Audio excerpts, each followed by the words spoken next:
Hello students, welcome back to my channel. In our previous lecture, we had discussed about essential nutrient, beneficial nutrient and functional nutrient. We have also discussed the criteria of essentiality proposed by Arnon and Stout and what are the different criteria, what is beneficial nutrient and how it is different from essential nutrients, and the classification of the essential nutrients based on their constituent or content in the plant biomass. Okay, so we have already discussed different terminology regarding essential nutrients and different types of essential nutrients, right? So in today's lecture we will cover in which form these essential nutrients are available to the plant for uptake, and the classification based on their mobility in the soil as well as plant, and what is the relevance of this classification. Okay, let's begin. So we have covered, we were covering the essential nutrients, right? Essential nutrients. Okay. So how many essential nutrients are there?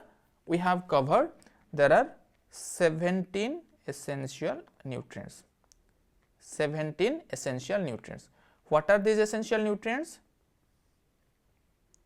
Some are basic nutrients like our carbon, hydrogen and oxygen. Some are macronutrient. Again, in macronutrient, primary macronutrients, secondary macronutrients are there. What are the primary macronutrient? N, P and K. What are the secondary macronutrient? Calcium, magnesium and sulfur. Then some are micronutrient. Okay, what are the micronutrient? Iron, zinc, copper, manganese. Okay, and this is iron, zinc, copper, then then manganese, then your molybdenum, then boron, chlorine and nickel. Okay, so these are micronutrients. Okay, so in which form they are taken up by the plant? So listen, in different form these nutrients, these essential nutrients are taken up by the plant. Okay, so some are taken up in the form of water, some are taken up in the form of carbon dioxide, some are taken up in the form of ionic form. Okay, so basically those nutrients are mostly from soil, they are taken up in ionic form. Why?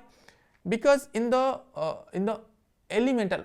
form of elemental form, they are not soluble in the soil solution, they are not available for the plant uptake. Okay, so let's discuss in which form they are actually taken up by the plant. Okay, then we will discuss the relevance, then we will discuss what are the mechanism of plant nutrient uptake, right?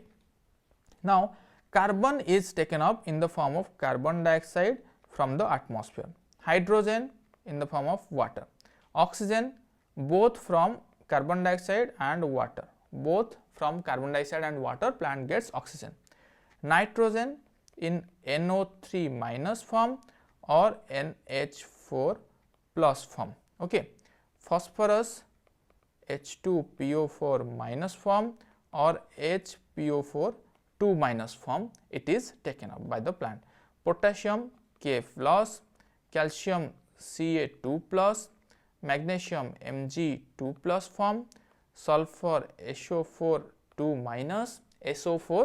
minus, iron Fe3 plus, Fe2 plus, mostly Fe2 plus form, zinc Zn2 plus, copper Cu2 plus, manganese Mn2 plus, molybdenum MoO4 2 minus, boron HbO3 2 minus or H2BO3 minus, chlorine Cl minus and nickel Ni2 plus. So in these forms plant nutrient are being taken up by the plant. Again I am saying carbon, hydrogen and oxygen, they are non-mineral nutrient and they are mostly taken up in the form of carbon dioxide and water. Nitrogen, two different form, of uptake are there. One is nitrate form, that is NO3 minus form. Another one is ammonium form, that is NH4 plus form. Then phosphorus, it is taken up in the form of HPO4 2 minus or H2PO4 minus. Potassium, it is taken up in the form of K plus. Calcium, it is taken up in the form of Ca2 plus. Magnesium, it is taken up in the form of Mg2 plus. Sulfur, it is taken up in the form of sulfate SO4 2 minus. Fe, the micronutrient iron, it is taken up in the form of mostly Fe2 plus. Zinc, it is taken up in the form of Zn2 plus. Copper, Cu2 plus. Manganese, Mn2 plus. Molybdenum, MoO4 2 minus. Boron, HbO3 2 minus or H2BO3 minus. Chlorine, Cl minus. Nickel, Ni2 plus. Okay. So you can see here, mostly they are taken up, or all the mineral nutrients, they are taken up in the form of ion, either cationic form or anionic form. So what is a cation?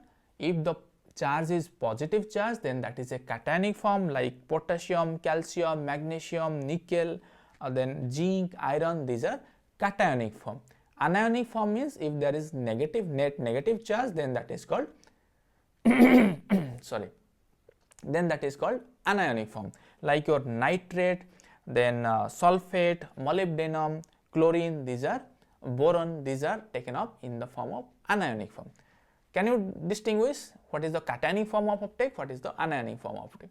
Now you answer me, which nutrient plant can take up in both anionic and cationic form? That is, the answer will be nitrogen. See, nitrogen nitrate, that is anionic form, ammonium, that is cationic form. Okay, clear, understood? Now, what are the mechanism of uptake? So we just discussed in which form they are available to the plant in soil. Okay, now what are the mechanism of uptake? See, when we are saying, okay, let me just draw one diagram. So with diagram we will understand the concept. Okay, so this is the plant canopy, or this is the phylospheric region, and this is the soil. These are the root system. Okay, these are the root system in the soil. Now see, there are three different mechanisms involved in plant nutrient uptake. So when we are talking about essential nutrients or mineral nutrition, whenever we are talking about mineral nutrition, so the mineral nutrition involves three different steps. That is, first one is absorption. First step is absorption.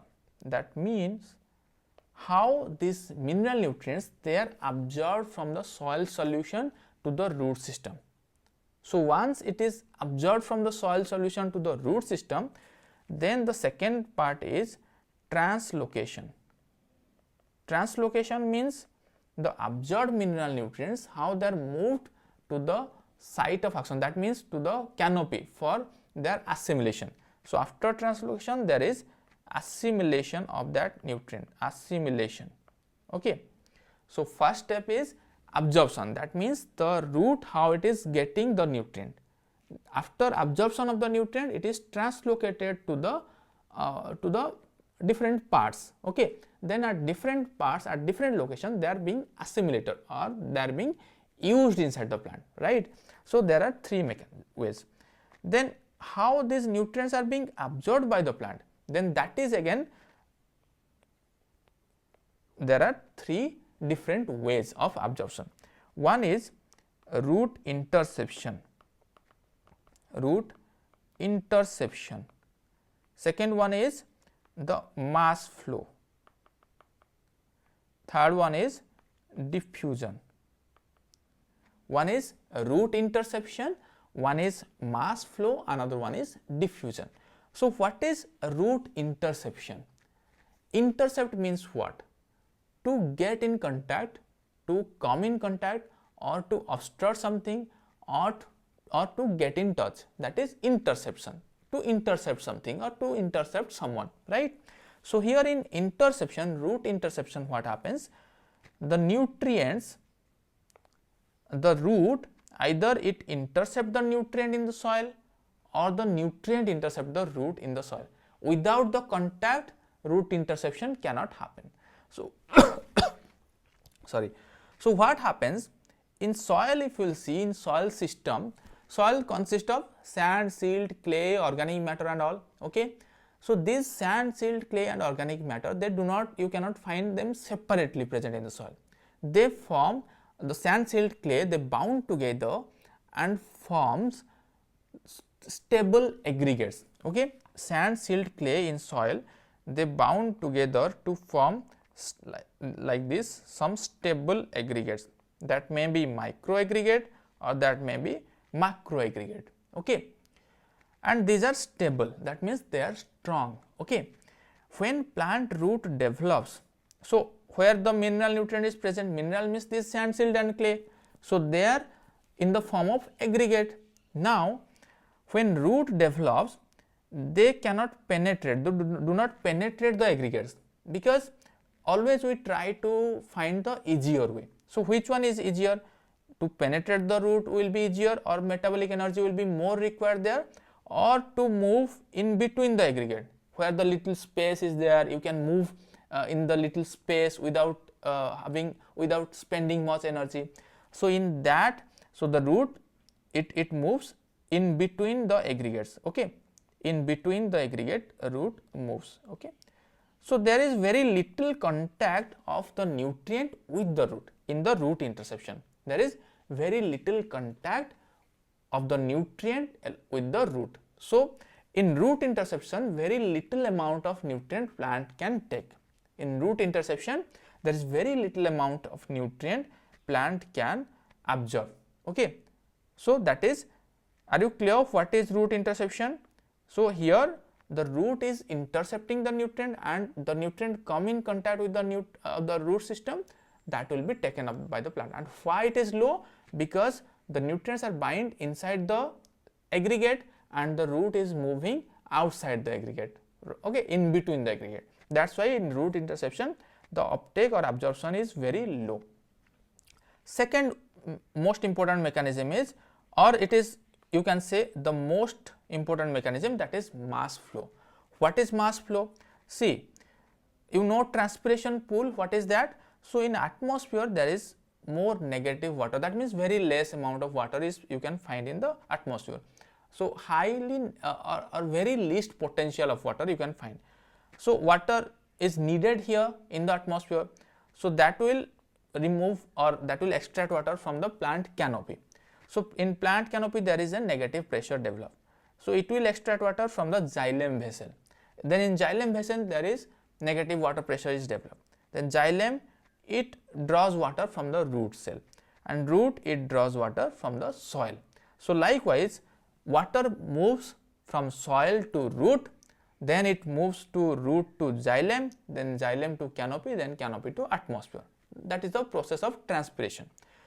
Along with that water that is moving in the transpiration pool, some nutrients will be soluble in the water, some soluble nutrient along with the water movement through transpiration, that enters the root system.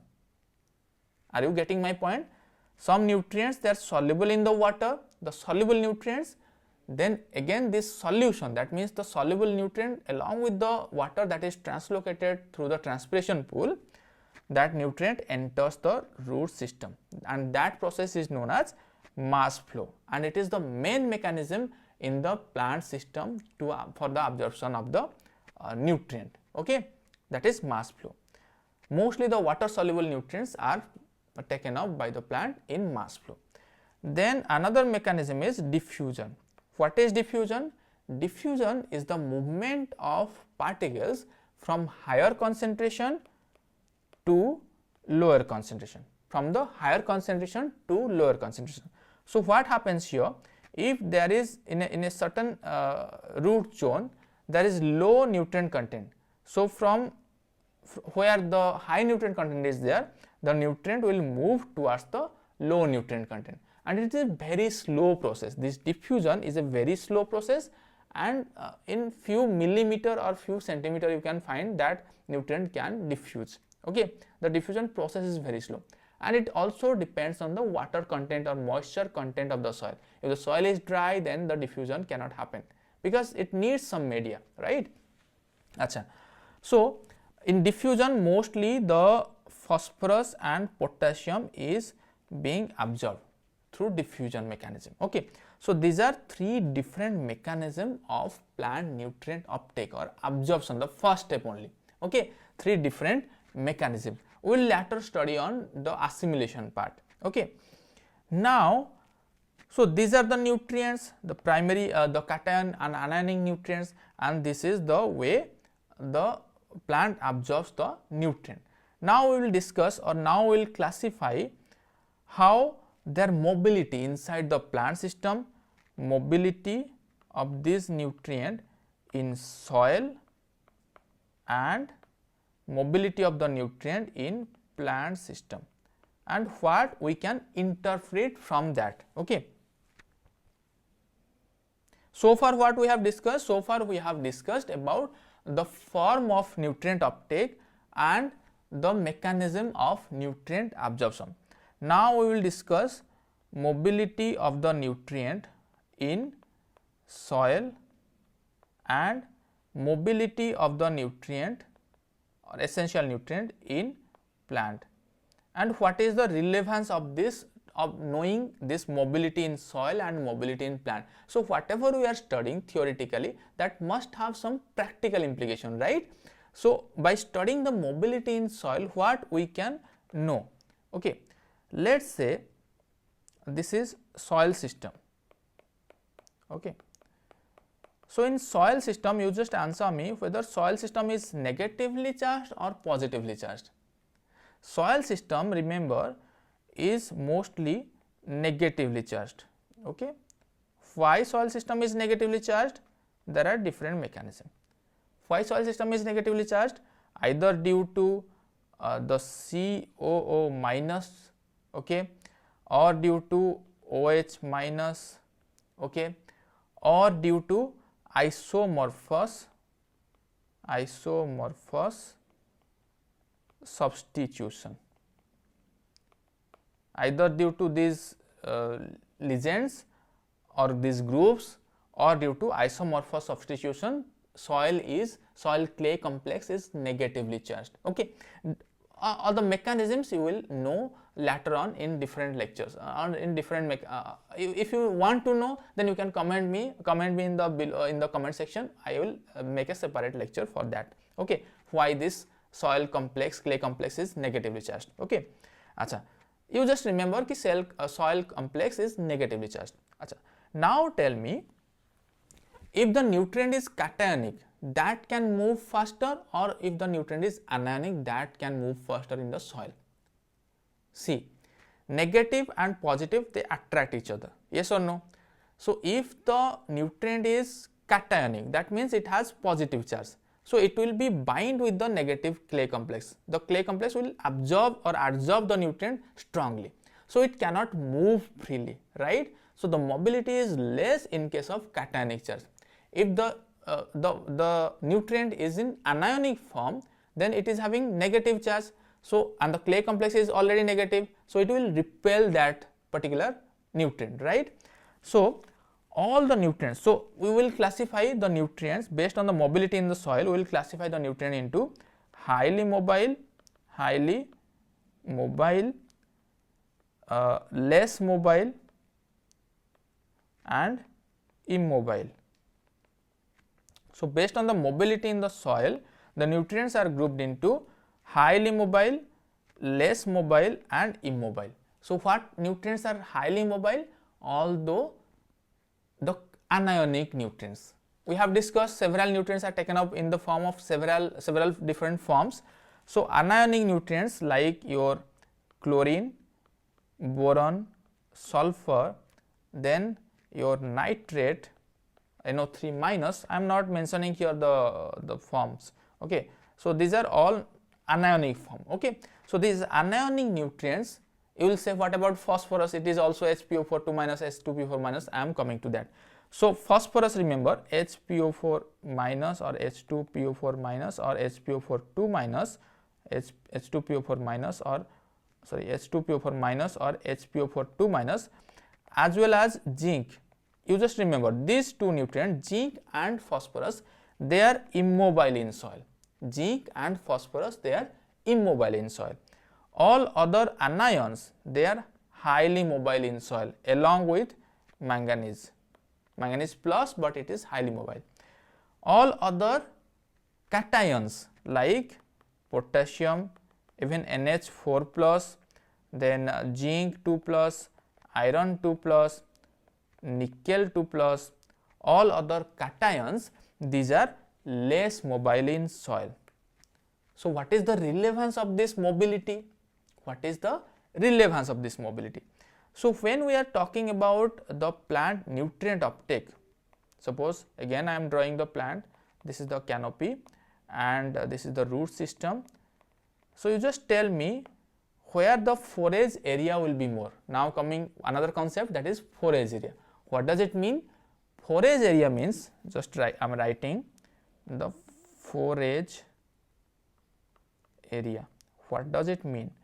Forage area means the rhizosporic zone from which plant can take up that particular nutrient. If the nutrient is highly mobile, for that type of nutrient, the forage area will be maximum. Why? Because the nutrient is itself mobile. It can come to the root system from a distance place because the nutrient is mobile, right? So the forage area will be maximum. From larger area the plant can take up that nutrient. But for immobile nutrient, that forage area is just close to the root system. That forage area is just close to the root system. Only that portion of the soil which is nearer to the root zone, which is closer to the root zone, only from that portion plant can get up the nutrients or plant can take up the nutrients. So the forage area will be less in case of immobile nutrients. In case of immobile nutrients, the forage area is less, and in case of mobile nutrients, the forage area is high. Achha. From this, how we can manage the nutrient? So for immobile nutrient, we must place those fertilizers or the nutrient source near the root zone because they are immobile, so they cannot move here and there. So if we are placing those fertilizers near the root zone, then nutrient uptake can be proper. Again, for highly mobile nutrient or mobile nutrient, the nutrient loss is also very high because that is not bound with the clay complex or the soil particles, so it will be leached down easily, it will be lost easily. Okay. So based on this, so this is the interpretation of the mobility in the soil, right?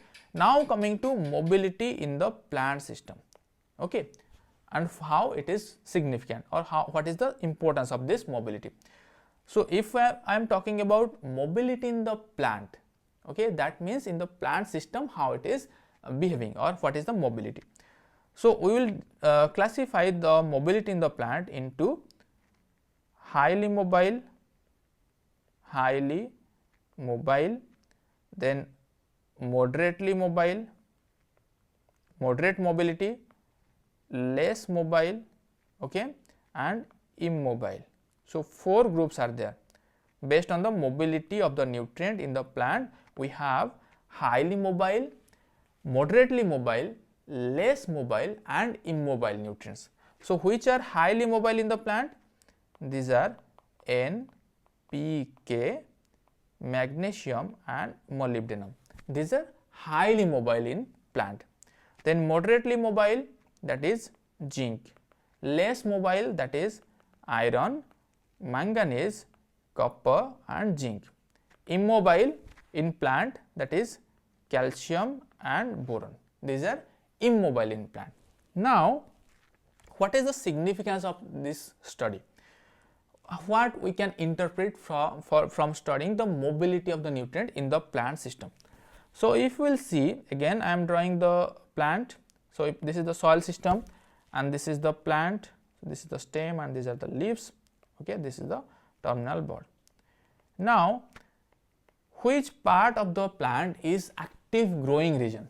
Mostly the top portion of the plant. It has active or terminal meristem or a meristematic region, which is the active growing region. The younger region is the active growing region, and they need most of the nutrient for the new cell growth, new metabolism or rapid metabolism activity. They need most of the nutrients, right, which is the upper part or terminal part. They need more nutrients. And the lower part, they are mostly the older leaves. Having the older leaves, the metabolism is slow and they do not require that much nutrient, right? Achha. When we are talking about highly mobile nutrient, so basically by classifying the mobility in the plant, we can know the mechanism of which nutrient is showing deficiency symptom in the plant. So based on the mobility, we can assume, okay, this is the nutrient that is deficient in the soil, that's why this symptom has appeared and we have to apply this nutrient, right? So I am just talking about that. Now if the highly mobile nutrient is deficient in the plant, then what will happen? As the terminal bud requires more nutrient, then whatever limited amount of nutrient plant take up, that will be directly redirected to the terminal bud or the younger leaves. Are you getting my point or not? The younger leaves are having higher metabolism because they are younger. They are producing more cell and active cell division is happening there. So they require more nutrient. If the nutrient is deficient in the soil or whatever amount of nutrient is taken up by the plant, if that nutrient is having highly mobility, then that will be directly moved towards the active growing region.